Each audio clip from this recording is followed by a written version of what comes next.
Last episode में हमने देखा था कि किंगयू ने इस आदमी को बुरी तरीके से हरा दिया था और अब सबके जाने के बाद इन दोनों के पास एक लड़का आते हुए कहता है कि बताओ आखिर ये सब कुछ कैसे हुआ और आखिर किसने तुम्हारी ये हालत की। तब ये आदमी कहता है कि वो लड़का ली फैमिली का यंग मास्टर है जो पहले बहुत ही ज्यादा यूजलेस हुआ करता था, जिसे सुनकर ये लड़का कहता है कि आखिर ये कैसे हो सकता है। मैंने सुना था कि उसकी बॉडी के सारे मेरिडियंस डिस्ट्रॉय हो चुके हैं। तब ये आदमी कहता है कि यंग लॉर्ड में भी तब से इसी बात को नहीं समझ पा रहा कि आखिर जो पहले की यूजलेस वेस्ट हुआ करता था वो अचानक से इतना पावरफुल कैसे हो गया। जिस पर अब ये लड़का इस नौकर से पूछता है कि जब वो इसे मार रहा था तब तुम क्या कर रहे थे। जिस पर ये नौकर कहता है कि यंग लॉर्ड ली कैंग पहले से बहुत ही ज्यादा पावरफुल हो चुका है, उसने बस एक ही पंच में मास्टर को ढेर कर दिया, इसीलिए इनके बीच में इंटरफेयर करने की मेरी हिम्मत नहीं हुई। तब ये लड़का अपने स्वॉर्ड को निकालते हुए कहता है कि अगर कोई तुम्हारे सामने तुम्हारे मास्टर को पीट के चला जाए और तुम बस खड़े खड़े देखते ही रह जाओ तो फिर तुम्हारे जीने का क्या फायदा। और इतना कह के ये लड़का अपने स्वॉर्ड से इस नौकर को यहीं पे मार देता है और फिर इस आदमी से कहता है कि मैं ली फैमिली के एनुअल मीटिंग में जा रहा हूँ क्योंकि अब मैं भी देखना चाहता हूँ कि आखिर वो ली कैंग कितना ज्यादा पावरफुल हो चुका है। जिस पर ये आदमी भी यस यंग लॉर्ड कहता है और अब सीन चेंज होता है और हमें ली फैमिली को दिखाया जाता है जहाँ पर किंगयू अपनी पावर्स को देखते हुए कहता है कि फाइनली मैंने थंडर बॉडी को भी कल्टीवेट कर लिया, जिसकी वजह से अब मेरी बॉडी पहले के मुकाबले 20 गुना ज्यादा पावरफुल हो चुकी है और अब इसी तरह से एक एक करके मुझे अपने सारे पावर्स को अचीव करना होगा। और फिर किंगयू इस लड़के के बारे में सोचते हुए कहता है कि मैंने पहले हैन फैमिली के फर्स्ट यंग लॉर्ड को सबक सिखाया, उसके बाद कल हैन फैमिली के एक मास्टर को भी लपेट लिया, तो अब मेरे ख्याल से ली फैमिली के फैमिली मीटिंग में जरूर हैन फैमिली के हेड और उसका सबसे बड़ा बेटा आएगा, तो अब मुझे बस उनके आने का वेट करना है। जिसके बाद अब सीन चेंज होता है और हम देखते हैं कि ली फैमिली के बाहर बहुत ही ज्यादा भीड़ होती है। तब ये देखकर एक लड़का पूछता है कि आखिर आज ऐसा क्या है जो इस प्लेस में इतनी ज्यादा भीड़ है। जिस पर ये ओल्ड मैन बताता है कि आज ली फैमिली का एनुअल मीटिंग है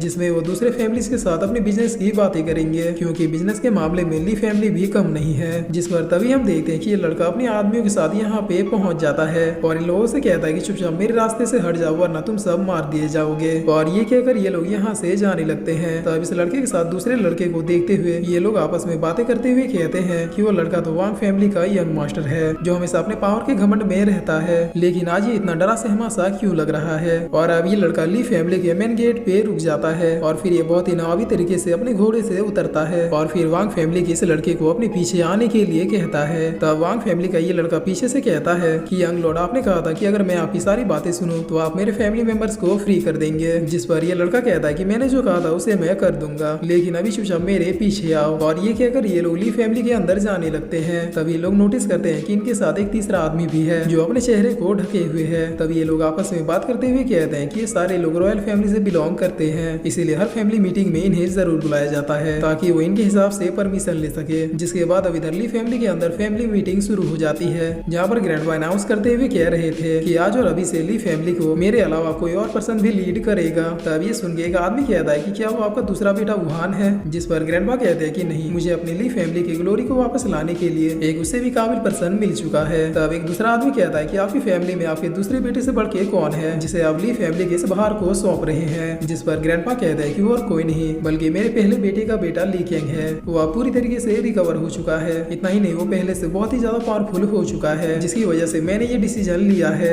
तब ये सुनकर लोग भी ग्रैंडपा के फैसले से एग्री करते हुए कहते हैं कि अगर आप ली कैंग को ये भार सौंपना चाहते हैं तो हम लोगों को इससे कोई भी आपत्ति नहीं है क्योंकि आपने हमेशा ली फैमिली के लिए बिल्कुल सही फैसला ही लिया है। जिस पर तभी वांग फैमिली का ये लड़का यहाँ पे आते हुए कहता है कि क्या बकवास है, तुम लोग भलाई से यूजलेस को यंग मास्टर कैसे बना सकते हो, ये तो किसी से फाइट करने से पहले ही छुपने वालों में से है। और फिर ये लड़का बहुत ही ज्यादा हंसते हुए कहता है कि अगर ली कैंग अपनी पूरी पावर से मेरे फेस पे भी हिट करेगा तब भी इससे मेरा एक बाल भी बांका नहीं होगा। और अगर तुम लोगों को मेरी बातों पे भरोसा नहीं है तो फिर मैं इस वेस्ट को एक मौका देता हूँ कि वो अपनी पूरी पावर से मेरे फेस पे हिट करे, और अगर मैं इसके पंच से एक कदम भी हिल गया तो फिर मैं ली कैंग के पावर्स को मान जाऊंगा। और अब इतना सुनते किंगयू इस लड़के के फेस पे एक जोरदार पंच मारता है जिसकी वजह से इस लड़के का पूरा जबड़ा ही हिल जाता है। और फिर किंगयू कहता है कि हो गई तसल्ली या अभी भी किसी को मेरी पावर्स पे डाउट है। तब ये सुन के वांग फैमिली का ये लड़का बस अपने गाल पे हाथ रखते हुए किंगयू को देखने लगता है। जिस पर अब यहाँ पे हान फैमिली का ये लड़का आते हुए कहता है कि ली कैंग ये तो बहुत ही खुशी की बात है कि वाकई में तुम ठीक हो गए। तब किंगयू कहता है कि अभी मीटिंग शुरू नहीं हुई है इसीलिए अभी तुम्हें कोई भी ओपिनियन देने की जरूरत नहीं है, और हाँ मेरे बारे में कुछ बोलने से पहले एक बार जरूर सोच लेना। जिस पर मास्टर हान कहता है कि मीटिंग्स तो होती रहेंगी लेकिन अभी तुम मुझे बस इतना बता दो कि तुम अपनी सिस्टर को मेरे घर एज ए सर्वेंट कब भेजोगे, क्योंकि डील के अनुसार वो अब हान फैमिली की सर्वेंट है। जिसे सुनते ही अंकल रेड कहता है कि हाँ तुम अपनी जबान पे लगाम दो वरना कहीं ऐसा ना हो कि आज इस फैमिली मीटिंग के दौरान ही तुम इस फैमिली से भी बाहर ना निकल पाओ। तब हान कहता है कि जबान से तुम लोग लोग मुकर रहे हो और धमकी मुझे दे रहे हो? क्या तुम लोग भूल गए कि हमारे रॉयल हान फैमिली के आगे तुम्हारी ली फैमिली की क्या औकात है? और अब इतना सुनते ही एल्डर फैंग इस लड़के को बदतमीज कहते हुए इसके ऊपर अटैक करने के लिए बढ़ जाते हैं। तब हान के साथ आया हुआ ये मास्कमैन बहुत ही आसानी से एल्डर फैंग के अटैक को रोक लेता है और फिर अपने एक अटैक से एल्डर फैंग को बहुत ही पीछे धकेल देता है, जिस पर किंग एल्डर फैंग को संभाल लेता है। तब इधर ग्रैंडपा कहते हैं कि तुम्हारी हिम्मत कैसे हुई मेरे आदमी के ऊपर हाथ उठाने की,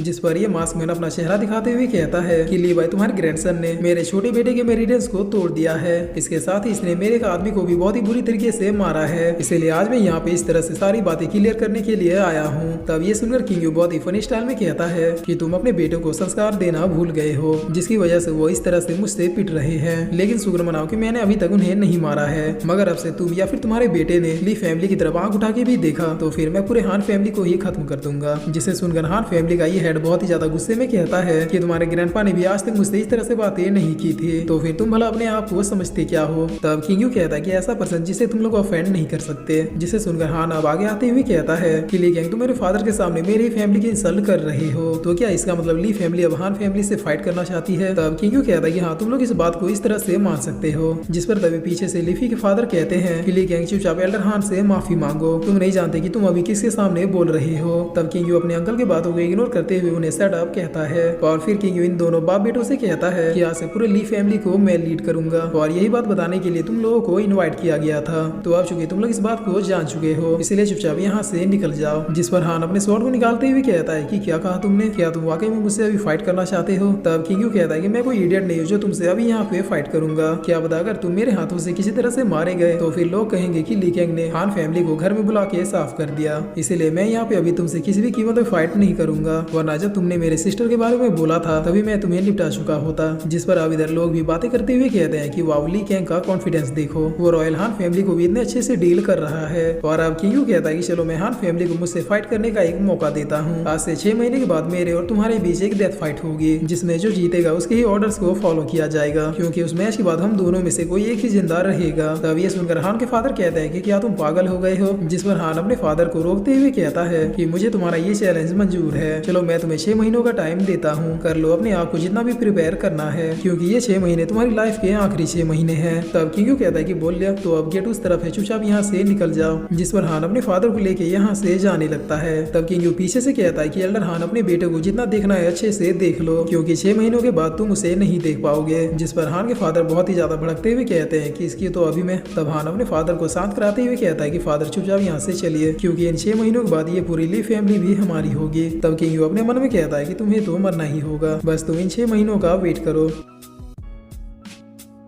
और फिर इसी के साथ ये एपिसोड यहीं पे खत्म होता है।